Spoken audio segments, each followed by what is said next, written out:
Bonsoir, mesdames et messieurs. Le dimanche 5 juillet 2015, la population grecque s'est prononcée par un non clair et net contre les exigences que les créanciers internationaux avaient imposées. Dès le 9 juillet, le gouvernement grec a alors transmis un ensemble de mesures d'austérité et de réformes à Bruxelles qui semblent devoir convenir aux créanciers internationaux. Sur beaucoup de points, la liste de Hellas correspond à ce que la prétendue Troïka, la Banque centrale européenne, BCE, la Commission européenne et le Fonds monétaire international, FMI, a revendiqué comme condition préalable pour d'autres appuis financiers. Ces disputes à propos des dettes durent déjà depuis des mois et nombreux sont ceux qui se demandent à juste titre de quoi il s'agit effectivement. Lors des discussions, aucune issue n'est en vue et les différents points de vue sont diamétralement opposés. Mais une chose devrait être claire à tous les défenseurs des valeurs démocratiques. Toute cette façon de procéder de Bruxelles et de la Troïka n'a plus rien à voir avec des valeurs démocratiques. Ceci est certainement devenu évident pour tout le monde avec le nom du peuple grec le 5 juillet. Bien que plus de 60% des Grecs aient voté non au diktat d'austérité, bien entendu pas au sujet de rester dans l'euro. Il semble que ceci n'a été entendu ni par la Troïka, ni à Bruxelles, ni nulle part dans l'UE.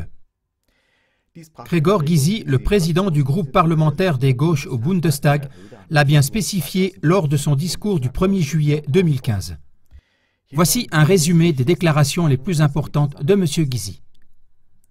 Premièrement, la question principale ne serait pas la question des dettes ni la question de l'argent, mais il s'agirait de pouvoir et de démocratie.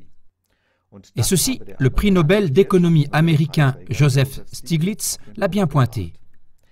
Citation de Stiglitz. Ce qui est en cause, c'est la souveraineté d'un pays qui est membre de la zone euro, membre de l'Union européenne, membre de l'OTAN et membre de l'Organisation des Nations Unies.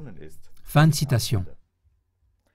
Une façon de dire qu'il s'agit de savoir qui fait la pluie et le beau temps, et que des membres de l'UE, de l'OTAN ou de l'ONU doivent sacrifier leur souveraineté. Et justement, il semble que c'est de cela qu'il s'agit dans ce bras de fer au sujet de la Grèce. Le sursaut du gouvernement grec était-il une tentative pour garder un reste de souveraineté et de valeurs démocratiques?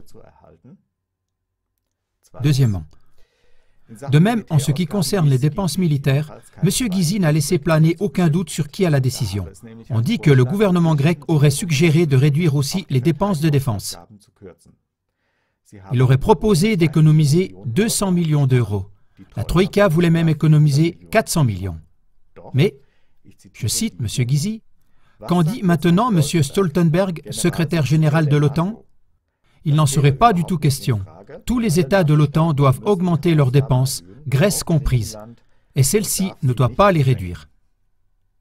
Troisièmement, selon M. Gysi, toutes les anciennes conditions imposées par la Troïka sont intervenues gravement dans la politique intérieure des pays concernés. En Grèce, des tribunaux constitutionnels ont aboli certaines conditions imposées parce qu'elles allaient contre la loi grecque. Mais aucun des représentants de la Troïka, qui ne sont légitimés par personne, ne soucie même pas de constitution, dit M. Gysi. En outre, il se demande jusqu'où l'ingérence a le droit d'aller dans la politique intérieure d'un pays. On pourrait se concerter sur le but et il devrait y avoir des conditions pour garantir le remboursement.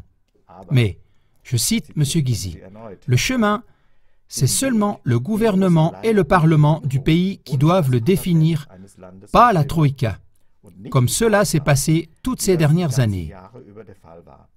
C'est la grande faute et la grande erreur. Quatrièmement, M. Gysi a montré que la Troïka, qui est responsable du budget des États en position critique parmi les pays membres de l'UE, ne se comporte pas vraiment d'après des principes démocratiques. Cela la dérange qu'il n'ait pas encore été suggéré de taxer les personnes vraiment riches en Grèce. La Troïka elle-même n'a pas fait de proposition à ce sujet. Au contraire, le gouvernement grec aurait proposé que des revenus de plus de 500 000 € ne soient taxés d'impôts supplémentaires qu'une seule fois. Je cite M. Gysi. Et c'est là que la Troïka a dit non. Il n'en est pas question. À ce sujet, on doit mentionner que les très riches armateurs grecs ne payent guère d'impôts, bien que selon la radio-télévision suisse, Leurs quelques 5000 navires représentent 15% de la flotte commerciale globale. Nicolas Vernikos, le président de l'Association des armateurs, a reconnu le 23 juin à la télévision suisse que les armateurs grecs sont de mèche avec les banques. Si on change quelque chose concernant la politique fiscale, les banques, par exemple la banque allemande, qui avait financé les armateurs grecs, inviteraient ceux-ci à changer de pavillon. Sinon, selon les banques, ils perdraient leur compétitivité. Cinquièmement, dans son discours, M. Gysi a plusieurs fois souligné que les plans de sauvetage n'étaient jamais destinés aux citoyens, mais qu'ils s'adressaient toujours aux banques. Des banques privées européennes et grecques ont été payées avec des recettes fiscales se chiffrant par milliards. En Allemagne, en une semaine, on a décidé de débloquer 480 milliards d'euros pour les banques. Le peuple grec, par contre, qui depuis 6 ans a dû accepter des diminutions des retraites allant jusqu'à 40% et de salaires jusqu'à 30%, repart bredouille.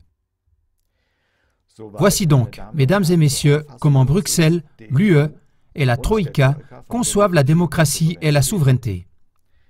C'est pour cela, comme l'a résumé M. Gysi, qu'il n'est pas question pour la Troïka et l'UE des 400 millions d'euros de fonds de sauvetage. Leur but est plutôt d'éliminer le gouvernement de gauche, élu de manière démocratique en Grèce, qui défend les droits des citoyens et la souveraineté du pays. À la fin de son discours, M. Gysi a résumé comme suit les valeurs démocratiques principales, je cite.